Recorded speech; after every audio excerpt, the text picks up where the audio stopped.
Pernah nggak sih kalian ngerasa kalau yang seharusnya rumah menjadi tempat paling tenang, malah terasa gerah? Tapi bukan karena cuaca, melainkan karena kita sering diam-diaman dengan pasangan. Atau obrolan kecil soal cuci piring, soal ngajak main anak, itu bisa menjadi pemicu pertengkaran hebat. Padahal kita hidup bareng itu bukan sehari dua hari, malahan makan bareng, tidur bareng, bahkan tidur pun sebantal berdua. Yang menjadi pertanyaan, kok bisa sih? Masalahnya adalah karena kita dengan pasangan kita itu hanya sekedar berbicara, bukan berkomunikasi. Sedangkan masalah dalam rumah tangga apabila dibiarkan itu ibaratkan seperti debu. Apabila tidak dibersihkan dengan komunikasi yang jujur, maka debu itu akan menumpuk dan membuat kita sesak napas. Dalam hal ini, kesalahan terbesar kita adalah kita terlalu berharap kepada pasangan agar pasangan mampu membaca pikiran kita tanpa harus bicara. Dan kita berharap pasangan kita peka, kemudian ingin ditanya, pas giliran ditanya, kamu ini kenapa?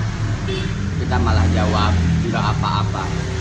Dan pada akhirnya, yang satu ngerasa bingung, yang satunya lagi ngerasa tidak diperdulikan. Nah, disinilah mulai terjadi retakan pertama.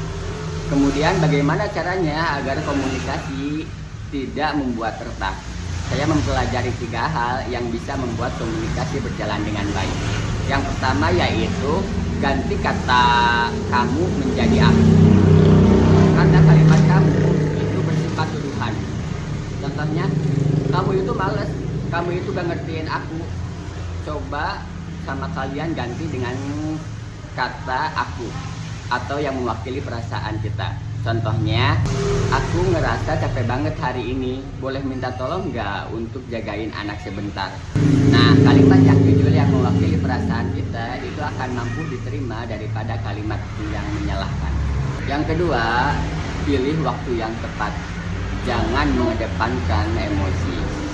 Jangan bahas anggaran dapur ketika pasangan kita kurang kerja, atau bahas anggaran pendidikan anak ketika pasangan kita sedang lelah atau sedang lapar.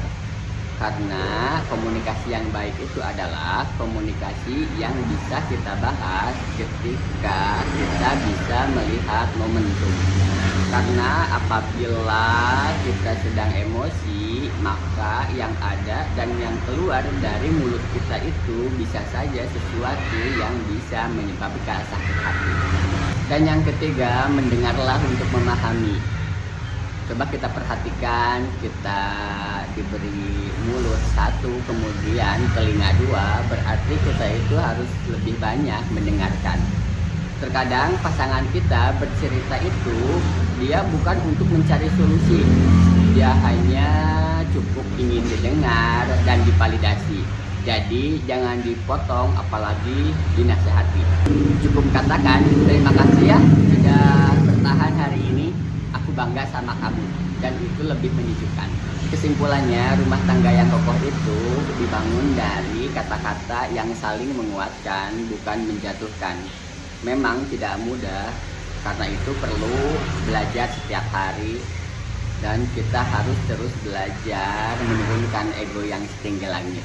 Jadi pertanyaannya, kapan terakhir kita berdua sama pasangan kita tanpa HP, kemudian bertanya kepada pasangan kita, hal apa hari ini yang bisa aku lakukan yang bisa membuatmu lebih bahagia?